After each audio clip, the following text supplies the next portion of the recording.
Hot అంశాలపై debate news బెంచ్కి స్వాగతం. జగన్మోహన్ రెడ్డి ప్రధానంగా ప్రస్తావిస్తున్న అంశం బీసీలకి సంబంధించినటువంటి అన్యాయం. గతంలో మేము చేశాం, అప్పుడు క్యాన్సిల్ అయింది, ఆ తర్వాత కోర్టులో, ఇప్పుడు మళ్ళీ అదే విధమైనటువంటి పద్ధతిని పాటిస్తున్నారు. ఇది ప్రజల్ని మోసం చేయడం తప్ప మరేమీ లేదు, తెలిసి జరగదని తెలిసి జరుగుతుంది అని ప్రజల్ని నమ్మించడం అన్నటువంటిది ఎంతవరకు రైట్ అని ప్రశ్నిస్తున్నారు. దీని మీద మాట్లాడే ప్రయత్నం చేద్దాం. ప్రస్తుతం మనతో పాటు ఉన్నారు పురుషోత్తం రెడ్డి గారు, రాజకీయ విశ్లేషకులు. నమస్తే అండి. నమస్తే సాయి గారు. ఈ బీసీ రిజర్వేషన్ అనేది వర్కౌట్ అవుతుందా అవ్వదా? జగన్ చెప్తున్నది నిజమా, బాబు చెప్తున్నది నిజమా? సాంకేతికంగా 50% పైన రిజర్వేషన్స్ అలౌ చేయబడదు. అలాంటప్పుడు 34% అంటే ఇప్పుడున్న ఎస్సీ ఎస్టీ రిజర్వేషన్ తో పోల్చుకుంటే 50+ అవుతుంది. టెక్నికల్ గా సాధ్యం కాదు. చంద్రబాబు నాయుడు గారు అసెంబ్లీలో తీర్మానం చేసిన సందర్భంగా ముఖ్యమంత్రి గారు బహిరంగ చేసిన ప్రకటన ఏంటంటే, జనరల్ గా ఏం చెప్తారు, మేము ఒక మంచి తీర్మానం చేసాం, దీని అందరూ మలపరచండి, ఇది గొప్పది, వాటి గురించి చెప్తారు. కానీ వారు వాడినటువంటి పదం ఏంటి, రేపు కోర్టులో ఎవరైనా దీనికి వ్యతిరేకంగా పోయారంటే వాళ్ళు చరిత్రహీనులుగా మిగిలిపోతారు. అంటే అర్థం ఏంటి, ఎవరు కోర్టుకి వెళ్ళకుండా అంటే వర్కౌట్ అవుతుందంట. అలాంటి ఆలోచన చేయడం వల్ల అది ఎంతగా నిలబడుతుంది? ఇది సరైనది కాదు. కాబట్టి ఆంధ్రప్రదేశ్ ప్రభుత్వం 34% రిజర్వేషన్ ఇవ్వడానికి ఎవరికి అభ్యంతరం లేదు. అది మన చేతిలో లేనప్పుడు 2 పద్ధతులు పాటించవచ్చు. ఒకటి, చట్టపరంగా రాజ్యాంగ పరంగా చేయాల్సిన ప్రక్రియ అప్ టు కేంద్ర ప్రభుత్వం వరకు మాట్లాడుకొని ఓపికగా చేసుకునే ప్రయత్నం కంటిన్యూ ప్రాసెస్. అది కాన్స్టిట్యూషన్ ఆబ్లిగేషన్. అసలు ఏ ఆబ్లిగేషన్ లేకుండా మన చేతిలో ఉంటుంది కదా. మీరు అనుకుంటే 34% బీసీల రిజర్వేషన్ ఇచ్చేయకూడదా? ఎగ్జాక్ట్లీ జగన్ గారు ఏదైతే మాట్లాడారో మనం ఇచ్చేవచ్చు కదా. నిజానికి జగన్మోహన్ రెడ్డి గారు లాస్ట్ మొత్తం కార్పొరేషన్స్ లో నాకున్న అవగాహన మేరకు దాదాపు 7 కార్పొరేషన్స్ అంటే మున్సిపల్ కార్పొరేషన్స్ లో మేయర్లుగా బీసీలకు ఇచ్చారు. లేదా 40%, 35% పైన ఇచ్చారు బీసీలకి. అది కూడా జనరల్ సీట్ లో ఇచ్చారు. మా తిరుపతి నగరం మేయర్ జనరల్ బీసీకి ఇచ్చారు. విజయవాడ జనరల్ బీసీకి ఇచ్చారు. విశాఖపట్నం బీసీకి ఇచ్చారు. నాకు తెలిసే ఇంకా చాలా చోట్ల ఇచ్చినట్టున్నారు. దీనికి ఏ చట్టం కావాలి? కాబట్టి ఆంధ్రప్రదేశ్ ప్రభుత్వం లేదా నాయకత్వం తెలుగుదేశం జనసేన ఒక మాట చెప్పొచ్చు, రాజ్యాంగ పరంగా చేసిన ప్రక్రియ ఒక పక్క చేసుకుంటూ ఆ రాజ్యాంగ ప్రక్రియ పూర్తయ్యేంత వరకు జీవోల రూపంలో కాకుండా మీరు నైతికంగా ఇచ్చేసేయండి. అప్పుడు జగన్ గారిని ఛాలెంజ్ చేయండి, నేను ఈసారి మొత్తం మున్సిపల్ చైర్మన్లు, కార్పొరేషన్ చైర్మన్లు ఇంత పర్సంటేజ్ బీసీలకు ఇస్తున్నాను, మీరు అనౌన్స్ చేయండి. అనివార్యంగా జగన్ గారు అనౌన్స్ చేస్తారు. గతంలో ఇచ్చారు అనౌన్స్ చేయకుండా. అంటే అట్లాంటి ప్రాసెస్ పాటించాలి. జగన్మోహన్ రెడ్డి గారికి ఆ క్రెడిబిలిటీ అయితే ఉంది.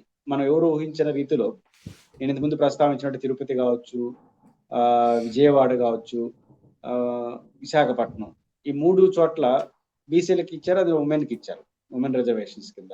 అట్లా అనంతపురం, కర్నూలు, హిందూపురం ఎంపీలుగా 2019లో బీసీలకు ఇచ్చి గెలిపించుకున్నారు. అదేవిధంగా రాజ్యసభలో 4 బీసీలకు ఇచ్చారు. అంటే బీసీలకు నేను ఇచ్చానని చెప్తున్నాను, అంతకన్నా ఎక్కువ ఇస్తామని చెప్పి ఛాలెంజ్ చేస్తే ఎలా ఉంటుంది? అలాంటి ప్రయత్నం ప్రభుత్వం ఇంప్లిమెంట్ చేయాలి. శాశ్వత పరిష్కారంగా 34% పార్టీ రిజర్వేషన్స్ ముందుకు తీసుకెళ్ళాలి. అయితే నేనంటాను సాయి గారు, రిజర్వేషన్ ఎందుకు? ఎందుకంటే మనం ఇవ్వం కాబట్టి అనివార్యంగా రిజర్వేషన్ పెడితే అనివార్యంగా మనం ఏరే చేయలేక ఇస్తామని దాని కోసమే కదా రిజర్వేషన్ ఇస్తున్నాం. అసలు దాన్ని నైతికంగా రాజకీయ పార్టీ ఇచ్చేస్తే అసలు రిజర్వేషన్తో ఆ సంబంధం కూడా ఉండదు. రిజర్వేషన్ 34%, జగన్మోహన్ గారు 40% తగ్గించేసినాడు, కానీ ఇంకా ఎక్కువే కదా. కాబట్టి ప్రభుత్వం ఆ చర్య తీసుకోకపోతే జగన్ గారి విమర్శలకు ఉంటుంది, మరియు దాని ప్రజలు నమ్ముతారు కూడా. రైట్. అంటే సాధారణంగా మొన్నటిసారి ఎలక్షన్స్కి సంబంధించి ఈ 1/3 రిజర్వేషను లేకపోతే 2/3 ఇట్లా కాకుండా మన ఏదైతే 33% రిజర్వేషన్ సంబంధించిన బిల్లు రావాలి, ఇది టోటల్గా అసెంబ్లీ పార్లమెంట్లకు సంబంధించి కేంద్రం తీసుకొస్తానంటున్నటువంటి బిల్లు, ఒకవేళ అది గనక అమలు కాకపోతే మహిళలకి 33% మేమే ఇస్తామంటే అప్పుడు లోకేష్ ప్రకటించారు. ఇప్పుడు ఈ టైంలో ఒకవేళ కనుక కోర్టు ఆల్రెడీ తాండవ యోగేష్ అని ఆయన పిటిషన్ వేశారు, నిన్న విచారణ ప్రారంభమైంది, వచ్చే నెలలో దాని విచారణ కొనసాగబోతుంది. అప్పుడు ఒకవేళ ఇవ్వకపోతే ఇట్లాగేమన్నా దీంట్లో ఇచ్చే అవకాశం ఉంటుందా టీడీపీ? అది అనివార్యం. ఇప్పుడు వాళ్ళు ఎప్పుడైతే కోర్టుకి వెళ్ళారో ఇప్పుడు అనివార్యం అవుతుంది. ఇప్పుడు 33% రిజర్వేషన్ మేము ఇచ్చేస్తామన్నారు. ఇప్పుడు కోర్టులో ప్రయత్నిస్తాము, కోర్టులో ప్రయత్నించి అక్కడ సాధ్యాసాధ్యాలు బట్టి కోర్టుతో సంబంధం లేకుండా మేము ఇచ్చేస్తాము అని లోకేష్ గారు 2 ఒకే ప్రకటన చేస్తుంటే దాని వాల్యూ ఇంకో రకంగా ఉండేది. కానీ అట్లా చేయలేదు, ఆయన ఇంతవరకు చేయలేదు. జగన్మోహన్ రెడ్డి గారు చేసినా చేయకపోయినా 34% కానీ ఎక్కువే ఇచ్చాడు. మేయర్లుగా వీటికి సంబంధించి జనరల్ సీట్లో కూడా ఇచ్చినాడు. ఇప్పుడు ఆయన నైతికత ఆయనకు ఉంది, రేపు ఇస్తానంటే కూడా జనం నమ్ముతారు. కాబట్టి లోకేష్ గారు రేపు అయితే మహిళా రిజర్వేషన్ బిల్ అప్పుడు ఏ స్టాండ్ తీసుకున్నారో, ఈ 34% రిజర్వేషన్ చట్టపరంగా చేసే సమయంలోనే అది అయితే చట్టం, లేకపోతే ఈ పద్ధతిలో ఇస్తాం, పార్టీగా ఇస్తాము అని కానీ చేస్తుంటే ఖచ్చితంగా అది వేరే రూపం ఉండేది. 34% రిజర్వేషన్ కోసం కూడా చాలా సిన్సియర్ గా ప్రయత్నం చేస్తున్నారు. ఎందుకంటే 34% రిజర్వేషన్ రాకపోయినా చట్టపరంగా మేము ఇస్తామని చెప్పినాం కదా నైతికంగా. కాబట్టి అప్పుడు దీనికి 34% రిజర్వేషన్స్ కూడా శాంటిటీ వచ్చింది.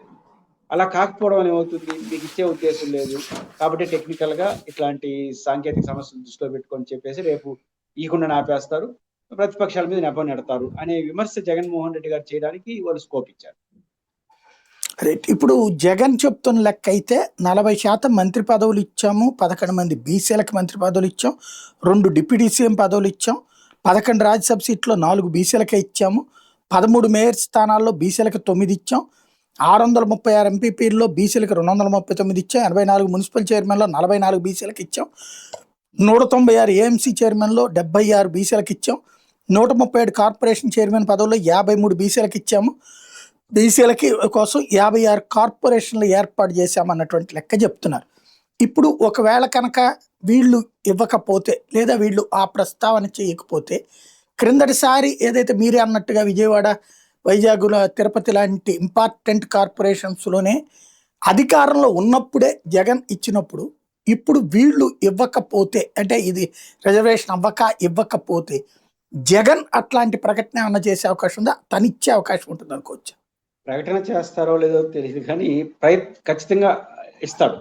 అంటే ఫస్ట్ ఆఫ్ ఆల్ ఇక్కడ జరగాల్సింది ఏంటి, ఎలక్షన్ జరగాలి కదా. వీళ్ళు తెలుగుదేశం ప్రభుత్వం, కూటమి ప్రభుత్వం ఈ రిజర్వేషన్స్ తో ముడిపెట్టి రేపు కోర్టులో ఎవరో పిటిషన్ వేసి దానికోసమే ఫైట్ చేసి అవసరం సుప్రీంకోర్టు వెళ్ళి దాని చుట్టూనే రాజకీయం చేసింది అనుకోండి, అప్పుడు బహుశా అనౌన్స్మెంట్ జగన్ గారు చేయకపోవచ్చు. కానీ తెలుగుదేశం ప్రభుత్వం రిజర్వేషన్స్ పెట్టకపోయినా ఖచ్చితంగా జగన్మోహన్ రెడ్డి గారు ఖచ్చితంగా మంచి సంఖ్యలో, అంటే నాకు తెలిసి 34% ఆ సంఖ్యకి తగ్గకుండా బీసీలకి అవకాశాలు ఇచ్చే అవకాశాలు కనిపిస్తున్నాయి. ఎందుకంటే బీసీలకి మీరు జనరల్ గా సాయి గారు, మనం ప్రధాన రాజకీయ పార్టీలు ఏం చేస్తాయి, ఓడిపోయే సీట్లు అంటే ముందే అనుకుంటారు కదా, ఈ సీట్లు గ్యారంటీగా పోతాయి, అట్లాంటి సీట్లలో బీసీలకి, ఎస్సీలకి జనరల్ లో కూడా ఇచ్చేసి మేము చూడు ప్రాధాన్యత ఇచ్చామంటారు. కానీ జగన్ గారు అట్లా చేయలేదు. మీకు గుర్తుంటే కర్నూలు లోక్సభ ఏం ఓడిపోయే సీట్ కాదు 2019 ఎన్నికల్లో, అనంతపురం, హిందూపురం ఓడిపోయే సీట్లేం కాదు. కానీ 3 చోట్ల ఎంపీలుగా బీసీలకి ఇచ్చి ఇప్పుడు రెడ్లు ఈ ఆధిపత్యం ఏరియాలో గెలిపించాడు కదా. రాజ్యసభ ఆయన చేతిలో ఉండేది కదా, ఎవరికైనా ఇచ్చుకోవచ్చు. అలాంటి చోట 4 ఇచ్చాడు. నేను తిరుపతి డాక్టర్ శిరీష గారు, భాగ్యవతి గారు ఎవరో విజయవాడ, ఇట్లాంటి జనరల్ ఉమెన్ సీట్లు బీసీ మహిళలకు ఇచ్చాడు. అంటే తిరుపతి, విజయవాడ, విశాఖపట్నం బహుశా ఆంధ్రప్రదేశ్ లో టాప్ 1, 2, 3 సిటీల పేర్లు చెప్పమంటే మనం విశాఖపట్నం, విజయవాడ, గుంటూరు, తిరుపతి చెప్తాం, దాని ప్రయారిటీ ఇచ్చారు. అట్లాంటి చోట్ల బీసీలకి జనరల్ సీట్లు ఇవ్వగలిగాడు అంటే రేపు కూడా జగన్ గారు ఆ మాటకు నిలబడతారు. ఎందుకు, గతంలో అధికారంలో ఉన్నప్పుడే నిలబడ్డాడు, ఇప్పుడు ఎందుకు నిలబడ్డాడు, ప్రతిపక్షం కదా, పోటీయే కదా. కాబట్టి ఖచ్చితంగా వారు గతంతో పోల్చుకుంటే ఏమాత్రం తగ్గకుండా ఇచ్చే అవకాశం ఉంది. వీళ్ళు ఆ రాజకీయం చేస్తారు కాబట్టి బీసీ రిజర్వేషన్ చుట్టూ, అందులో జగన్ గారే పంపించారని ఆయన పంపించాల్సిన అవసరం ఆయనకి లేదు, ఆ మాట అంటారు. వీళ్ళు కూడా అనిల్ కుమార్ గారు మన ప్రెస్ మీట్ పెట్టి అతనే ఒకరితో ఏపిస్తాడు, అది మా మీద నెడతాడు అని ఆయన ముందే ప్రెస్ మీట్ పెట్టాడు. అంటే ఇవన్నీ కూడా ఉంటాయి. ఏదైనప్పటికీ కూడా రాజకీయం జరుగుతుంది కాబట్టి చేస్తారు. అయితే అనౌన్స్మెంట్ అయితే జగన్ గారు ముందే చేయకపోవచ్చేమో అనుకున్న కారణం ఏంటంటే, ప్రభుత్వం ఎలక్షన్ ని ఈ అధికారికంగా 34% వచ్చే దాని చుట్టూ నడిపింది అనుకోండి చాలా కాలం, ఇంకా ఎలక్షన్సే జరగవు. అప్పుడు ఇంకా మనం అనౌన్స్ చేయడం అనవసరం కదా అనే అభిప్రాయానికి జగన్ గారు వచ్చే అవకాశాలు ఉంటాయి. ఇప్పుడు టోటల్గా రేపటి ఎలక్షన్స్ని, మున్సిపల్ ఎలక్షన్స్లో అయితే ప్రతి ఒక్క చోట పోటీ జరగాల్సిందే, ఏ ఒక్క చోట ఏకగ్రీవం కావడానికి వీల్లేదు. ఎవరైనా కనుక ఎక్కడైనా ఏకగ్రీవం అయితే మీ టికెట్ల గురించి ఆలోచిస్తానంటే జగన్మోహన్ రెడ్డి చెప్పుకొస్తున్నారు. ఈ పరిస్థితుల్లో తను ఇచ్చినటువంటి ఈ పిలుపులు వర్కౌట్ అవుతాయా? సాయి గారు, బేసిక్ గా జగన్మోహన్ రెడ్డి గారు 2-3 కారణాలు ఇచ్చి ఈ పిలుపు ఇచ్చాడు అనుకుంటున్నాను. ఒకటి, నియోజకవర్గ సమన్వయకర్తలు ఎవరైతే వైఎస్ఆర్ కాంగ్రెస్ పార్టీ నియమించిందో దాదాపు అందరూ మేము ఎమ్మెల్యే క్యాండిడేట్లను నిర్ణయించుకున్నారు, అది మనకు కనబడతా ఉంది. జగన్ గారు కూడా చూడండి, హెచ్చరికలు చేసేటప్పుడే మీరు ఎమ్మెల్యే క్యాండిడేట్ అంటారు. అంతకు ముందంతా సమన్వయకర్తలని సంబోధి. అది నాకు ఆ లాజిక్ అర్థం కాదు. మామూలుగా సమన్వయకర్తల సమావేశం అంటారు, సమన్వయకర్తలనే సంబోధిస్తారు. ఒక భారీ హెచ్చరికలు చేసినప్పుడు మీరు ఎమ్మెల్యే క్యాండిడేట్లని, అదే ఇప్పుడు ఆయన ప్రకారం మీరు రేపు ఎమ్మెల్యే క్యాండిడేట్ కారు అంటే, ఇప్పుడు ఎవరైతే సమన్వయకర్తలు ఉందో ఎమ్మెల్యే క్యాండిడేట్, ఇప్పుడు ఈ రోజుకి లెక్క వాళ్ళు ఎమ్మెల్యే క్యాండిడేట్ అనే కదా ఆ భాష మనం అర్థమైనంత మేరకు. ఆ మాట ఇప్పుడు హెచ్చరికలు అప్పుడే అంటారు. నేను 2-3 కారణాలు ఏమనుకుంటున్నాను. ఒకటి, సాయి గారు బేసిక్ గా మున్సిపల్ ఎన్నికల్లో కానీ, లేదా నగరపాలక సంస్థ ఎన్నికల్లో కానీ పరోక్షంగా మేయర్ ని చైర్మన్ ఎన్నుకునేటప్పుడు ఇనానమస్సులకి కొంత అధికార పార్టీ దబాయిస్తే అయ్యే అవకాశాలు ఎక్కువ ఉంటాయి. బెదిరించడం, బల ప్రయోగం చేయడం గతంలో కొన్ని జరిగాయి, వైసీపీ నాయకులు ఒప్పుకున్నా ఒప్పుకోకపోయినా. బట్ ఆ తరహా చేయడానికి స్కోప్ ఉంటుంది. కానీ ఇక్కడ చైర్మన్ కి మేయర్ కి డైరెక్ట్ ఎలక్షన్ కాబట్టి జస్ట్ లైక్ ఎమ్మెల్యే ఎలక్షన్. ఇప్పుడు తిరుపతి ఉంది, నగరమే ఎమ్మెల్యే.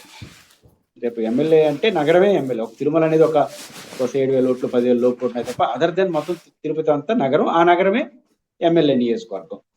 కాబట్టి ఎమ్మెల్యే పోటీ చేసినట్టుగా మున్సిపల్ చైర్మన్లు కానీ నగరపాలక సంస్థలు ఎమ్మెల్యే స్థాయి పోటీగా ఉంటుంది. కాబట్టి అక్కడ ఇనానమస్లు కాకుండా ఇనానమస్ చేయడం అంత సులభం కాదు. కార్పొరేషన్ లో కార్పొరేటర్లుగా, కౌన్సిలర్ గా కొంచెం అటు ఇటు చేయడానికి అవకాశం ఉంది. మేయర్ చైర్మన్ల విషయంలో అది సాధ్యం కాకపోవచ్చు. ఇక్కడ ఒక చిక్కే వస్తుంది సాయి గారు. మా తిరుపతిలో 50 డివిజన్లు ఉన్నాయి, మళ్ళీ ఏమైనా పెంచుతా ఉంటున్నారు. 50 డివిజన్లలో ఒక 10-15 తెలుగుదేశం పార్టీ ఇనానమస్ చేసుకుంది అనుకుందాం. కానీ మేయర్ డైరెక్ట్ కాబట్టి మేయర్ పోటీలో ఉంటారు. అప్పుడు ఈ 10 ఇనానమస్ అయిన చోట కూడా ఓటింగ్ జరుగుతుంది, ఎందుకంటే మేయర్కి ఒక ఓటు వేయాలి కాబట్టి ఓటింగ్ తప్పించుకోవడానికి లేదు. కాబట్టి ఆ ప్రయత్నం ఒకటి. ఎంత కాదన్నా తెలుగుదేశం నాయకులు ఒప్పుకోకపోవచ్చు, కానీ చాలా చోట్ల వైసీపీ ఇనానమస్ చేసుకోవడంలో భయపడ్డారా, రాజీ పడ్డారా, సర్దుకున్నారా, పదాలు ఏదన్నా వాడండి, కొంత తెలుగుదేశం నుంచి కూడా సర్దుకునే ద్వారా కనపడింది. ప్రజాస్వామ్య పోరాటాలు టీవీల వేదికగా చేసినారు. ఫీల్డ్లో కన్నా సాంస్కృతికంగా సోషల్ మీడియా కేంద్రంగా ఎఫెక్ట్ చేసి బాగా ఆకర్షించారు. వైఎస్ఆర్ కాంగ్రెస్ పార్టీ నేచర్ మనం చూసినప్పుడు కొంచెం ఫైటింగ్ నేచర్ ఎక్కువ ఉంటుంది. అందులో ఇప్పుడు అధికారంలోకి వస్తారు నమ్మకం కలుగుతుంది. కాబట్టి చేయడం అంత సులభం కాదు. కాబట్టి జగన్మోహన్ రెడ్డి గారు ఇచ్చింది కౌన్సిల్ మరియు కార్పొరేటర్ల వరకు 100% అమలు కాకపోవచ్చు, కానీ చైర్మన్లు, మేయర్లు, జడ్పీ చైర్మన్లు ఈ పోస్టులకు మాత్రం దాదాపు జగన్ గారు ఇచ్చిన పిలుపు అమలయ్యే అవకాశం ఉంటుంది. 2, ఈ నియోజకవర్గ ఇన్ఛార్జీలు కూడా ఏదో దబాయించడం కోసం, ఉత్సాహం కోసం అన్నట్టుగా వాళ్ళు చూడరు. ఇంకా జగన్మోహన్ రెడ్డి గారు 2వ ప్రకటన చేశారు కదా, చాలా విలువైన ప్రకటన. అంటే వైసీపీలో ఉన్న సంస్కరణలు ఇట్లే చేస్తున్నాడా, చాలా సార్లు మనం కూడా మాట్లాడుకున్నాం. కేడర్కి ఎమ్మెల్యేకి మధ్య గ్యాప్ వచ్చింది, కేడర్ని ఎమ్మెల్యేలు లెక్క చేయట్లేదు. ఇప్పుడు లెక్క చేయాల్సి వస్తా ఉంది.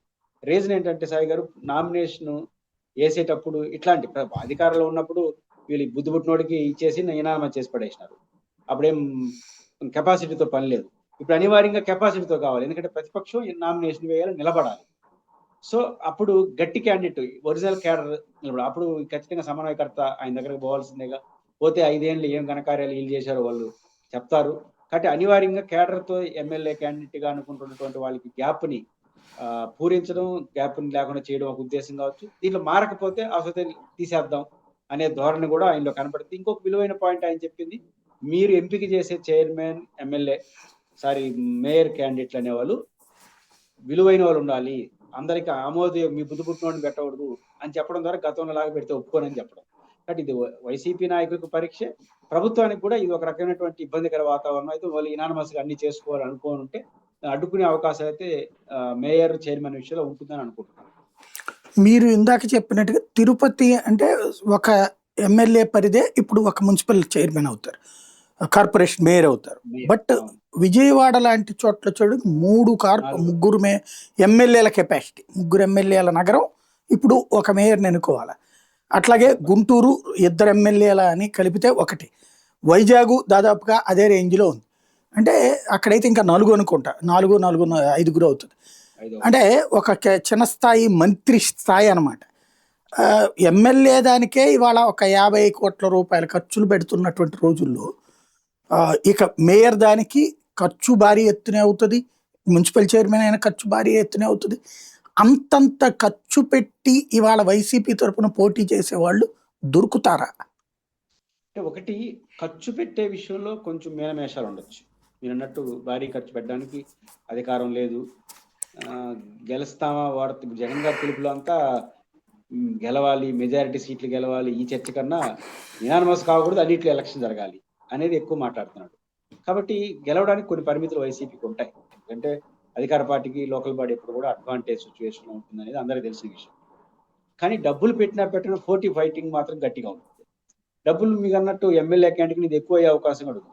ఎందుకంటే లోకల్ బాడీ ఎలక్షన్స్ కదా, కార్పొరేటర్లు ఉంటారు.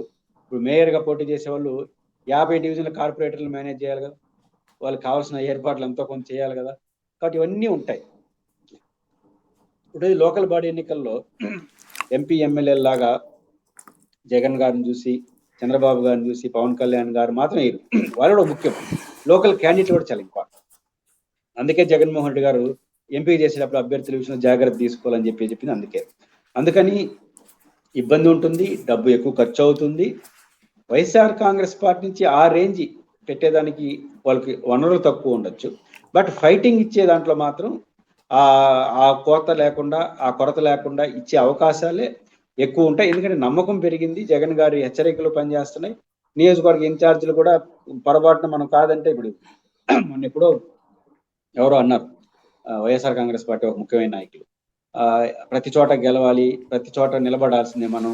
ఆయన జగన్ గారు అంటే గతంలో మనం యునానిమస్ చేసుకున్నాం కదా అని కొంచెం సనుగుడు వినిపిస్తే, ఆ సనుగుడికి ఆయన ఇచ్చిన ఆన్సర్ ఏంటంటే, ఎవరికైనా మరీ ఇబ్బంది అనిపించి ప్రాబ్లంగా ఉందని మీరు భావిస్తే ఏం ఇబ్బంది పడద్దండి, మీరు ముందే చెప్పేటంటే నేను ఆల్టర్నేటివ్ చూసుకుంటాను. ఇంకోరు కొత్త అంటే మామూలుగా ఎవరిని సనుగుడు ఇచ్చినప్పుడు వద్దు అని బుద్ధకెచ్చాలి. ఈయన రివర్స్ లో నేను ఏరే వాడిని చూసుకుంటే మీరు రెస్ట్ తీసుకోండి అనే పరిస్థితిలో ఉండాలి. ఇది 1 year బ్యాక్ జరిగిన చర్చ. ఇప్పుడు ఆయనకి నమ్మకం పెరిగింది, ఆయనకి నమ్మకం ఎంత ఉంటుంది, కానీ కింద ఉండే వైసీపీ బాగా నమ్మకం పెరిగింది, మళ్ళీ మనకి గెలుస్తామని. ఈ టైంలో మరింత పట్టుదలగా జగన్ గారు ఉండే అవకాశం ఉంది. కాబట్టి కష్టమో నష్టమో సుఖమో ఏ ఇబ్బంది పడైనా సరే నిలబడేదానికి సమన్వయకర్తలు ఉంటారు. ఏ మేరకు నిలబడతారు అనేది వేరే సంగతి, కానీ ఖచ్చితంగా నిలబడే ప్రయత్నం అయితే చేస్తారు. దానికోసం ప్రయత్నం డబ్బుల పరంగా తగ్గచ్చు, కానీ మిగతా విషయాలు ఎఫెక్టివ్ గానే ఉంటారు. ఈ మంగళగిరి, కుప్పం ఈ రెండిటి మీద క్రిందటిసారి ప్రత్యేకించి కాన్సన్ట్రేట్ చేశారు. చంద్రబాబు గారి సొంత నియోజకవర్గంలోనే మున్సిపాలిటీ కావచ్చు, జిల్లా పరిషత్తు, మండల పరిషత్తు ఇవన్నీ అప్పుడు వైసీపీ గెలిచింది. అదే కోపం పెద్దిరెడ్డి మీద ఇప్పటికి కూడా ప్రభుత్వం కొన్నది. ఆ కుటుంబానికి సంబంధించి ఏ స్థాయిలో అటాక్ జరుగుతుందో చూస్తున్నాం.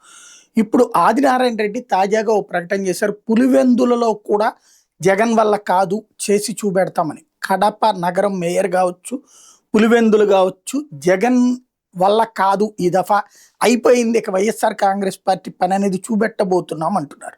ఇటు జగన్ ఏమో ఈ పిలుపులు ఇస్తున్నారు.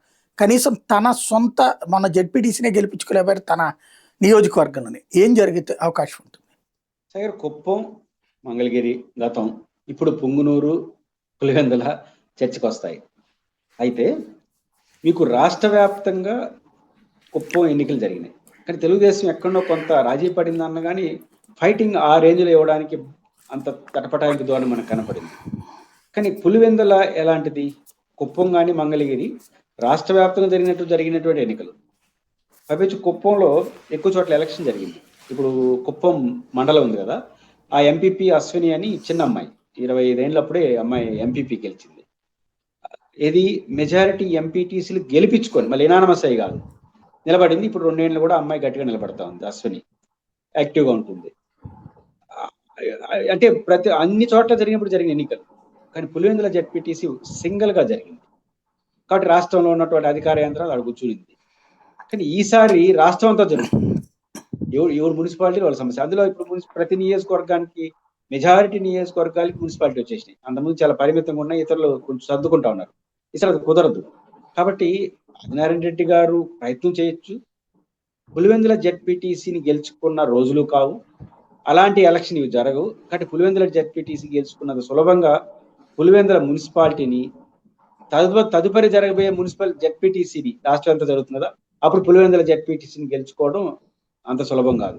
కాబట్టి ఆ రోజు వేరు, ఈ రోజు వేరు. రోజు అంటే వేరంటే పరిస్థితులు మారాయని కాదు, ఒకే పరిస్థితిలో తేడా ఏంటంటే ఆ రోజు ఒకే చోట జరిగింది, అందరూ చోట కూర్చున్నారు. ఈసారి నియోజకవర్గం వాళ్ళు కూర్చోవాలి. కాబట్టి అంత సమయం కాదు. రెండో జెడ్పీటీసీ అనేది ఎవరో ఒకరు పోటీ చేస్తారు. ఇక్కడ కార్పొరేటర్లు, కౌన్సిలర్లు వీధికి ఒకటి చేస్తాడు, వాడు కూడా నా ఎన్నికలని భావించే అవకాశాలు ఉంటాయి. కాబట్టి ఇప్పుడు జెడ్పీటీసీ పులివెందుల అనుభవం తీసుకొని వాళ్ళు చాలా విషయాలు నేర్చుకున్నారు. కాబట్టి వారి ప్రయత్నం అయితే చేస్తారు. ఎందుకంటే జడ్పీటీసీ పులివెందుల గెలవగలేంది మనం ఎందుకు మున్సిపాలిటీ గెలవకూడదనే భావన రావచ్చు. బట్ వాళ్ళ ప్రయత్నం వాళ్ళు చేస్తారు. కానీ మొన్న జరిగిన పులివెందుల జడ్పీటీసీ గెలిచినంత సులభంగా మున్సిపాలిటీ కానీ ఇతర గెలవడం అనేది అంత సులభం కాదు. రైట్. ఫైనల్గా ఒకటి చెప్పండి, రాష్ట్ర వ్యాప్తంగా మొన్న ఏదో సర్వేలు వచ్చినాయి, ఆత్మసాక్షి సర్వే, అది ఇవాళ ధైర్యాన్ని జగన్మోహన్ రెడ్డి వ్యక్తం చేసుకొచ్చారు. అదే సందర్భంలో ఇక్కడ వైఎస్ఆర్ కాంగ్రెస్ పార్టీ మరింత కుచించుకుపోయింది తప్ప దానికి ఏమి శక్తి లేదు అని చూపెట్టగలమని కూటమి అంటోంది. గతంలో చూస్తే 2019-24 మధ్యలో జరిగినటువంటి ఈ మున్సిపల్ ఎన్నికల్లో మెయిన్ ఎలక్షన్స్లో 40% ఓట్లు వస్తే ఆ స్థానిక ఎన్నికల సమయానికి తెలుగుదేశం ఓటింగ్ పర్సెంటేజ్ తగ్గింది. ఇప్పుడు అలాగే నిరూపిస్తామని చెప్తున్నారు వైసీపీకి. ఇక్కడ సర్వేలు ఇట్లా చూపెడుతున్నది. ఏం జరిగే అవకాశం ఉందనుకోవచ్చు? లాస్ట్ టైం తెలుగుదేశం తగ్గడానికి ఒకటి ఇనానమస్లు ఎక్కువైపోయినాయి, అబ్నార్మల్గా అయినా ఇనానమస్లు. 2 బహుశా జడ్పీటీసీ వాటికి బాయ్కాట్ చేసింది అనుకుంటా తెలుగుదేశం. ఎంపీటీసీ కొన్ని చోట్ల నియోజకవర్గాలు ఇబ్బంది కూడా పడ్డారు. కాబట్టి ఇవన్నిటి పరిమితిలో తగ్గడం అనేది సహజం కదా. అట్లే ఈ ఎలక్షన్ ఇప్పుడు కూడా జరిగితే వైసీపీ ఓటింగ్ శాతం కొంత తగ్గినా మనమే ఆశ్చర్యపోను. అంటే గతంలో ఎట్లయితే ఇనానమస్లు ఎలక్షన్స్ తీరుతెన్నులు జరిగినాయో అట్లే జరిగితే వైసీపీ ఓటింగ్ తగ్గినా మనం ఆశ్చర్యపోతాం. దాన్ని తగ్గి ఏం సాధించింది వైసీపీ? తెలుగుదేశం తగ్గించి ఏం సాధించింది? ఇనానమస్లు ఎక్కువ చేసుకొని ఏం చేసింది? సొంత పార్టీలో వ్యతిరేకత తెచ్చుకుంది. చాలా మంది తెలియదు ఏంటంటే ఇనానమస్లు అనేది ఎక్కువ చేసిన సరిపడలు ఎమ్మెల్యేకి ఆ రోజున ఎమ్మెల్యేలు తమకు ఎల్ఐ నచ్చకపోతే దాన్ని సామాజిక తరగతుల పేరుతో ఏ రోడ్డుకి ఇచ్చేసి లేపాడు పరేషన్. ఇట్లా సొంత పార్టీని చంపుకున్నారు. క్యాడర్ని కానీ బలమైన లేదని చాలా చోట్ల ఇబ్బంది పడ్డారు. కాబట్టి దానివల్ల సాధించింది తక్కువ, నష్టపోయింది ఎక్కువ. వాళ్ళు రేపు తెలుగుదేశం పార్టీ కూడా ఎలక్షన్ ఫ్రీ అండ్ ఫ్రాంక్ గా జరపగలిగితే ప్రయోజనాలు ఏముంటాయి? ఒకటి, ఆ రకంగా మీరు చేయలేదనే చెడ్డ పేరు రాదు. రెండోది, మీ పల్స్ అర్థమైపోతుంది. ఆ పల్స్ అర్థమైంది అనుకోండి, మీరు 2.5 ఏళ్ళు ఇంకా ఉంది కాబట్టి సరిదిద్దుకోవడానికి మీకు ఛాన్స్ ఉంది. వైఎస్ఆర్ కాంగ్రెస్ పార్టీ ఎమ్మెల్సీ ఎన్నికల్లో గుణపాఠం నేర్చుకుంటే 24లో గెలుచుంటారని నేను అన్నగాని ఇంత భారీ ఎత్తున ఓటమి లేకుండా గౌరవప్రదమైన ఓటమి ఉండేది.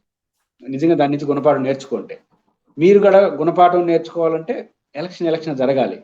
అధికారాన్ని ఉపయోగించుకుని నడిస్తే మీ పరిస్థితి అంటే మీకు అర్థం కాదు. అప్పుడు వైసీపీకి ఎట్ట అర్థం కాదు, రేపు మీకు కూడా అర్థం కాదు. అంటే ఏ మార్గాన్ని తెలుగుదేశం ఎంచుకుంటుందో తెలియదు. తెలుగుదేశం ఎంచుకునే దాని మార్గాన్ని బట్టి కూడా వైఎస్ఆర్ కాంగ్రెస్ పార్టీ గ్రాఫ్ పెరగడం తగ్గడం అనేది ఆధారపడి ఉంటుంది. ఫెయిర్ గానే ఎలక్షన్ జరిగితే వైసీపీ గ్రాఫ్ గణనీయంగా పెరుగుతుంది. థ్యాంక్ యూ వెరీ మచ్ అండి. ఇది పరిస్థితి. ఓవరాల్గా జగన్ అయితే స్థానిక ఎన్నికల్ని టార్గెట్ చేయడంతో పాటుగా బీసీ రిజర్వేషన్ల అంశాన్ని ప్రధానంగా ప్రస్తావిస్తూ వస్తున్నారు. ఇక్కడ బీసీ రిజర్వేషన్ మేము ఇచ్చామని ప్రభుత్వం చెప్తుంటే అది వల్ల కాదు అన్నటువంటిది జగన్ చెప్తున్నటువంటి మాట. తాము ఇచ్చి కోర్టులో విఫలమయ్యిన కారణాన్ని అక్కడ ఉటంకిస్తున్నారు. అదే సందర్భంలో దమ్ముగా ముందుకు వెళ్తామని వైసీపీ అంటుంటే వాళ్ళ దమ్ము దించి తీరతామని చెప్పి తెలుగుదేశం అంటుంది. ఏం జరుగుతుందో చూద్దాం.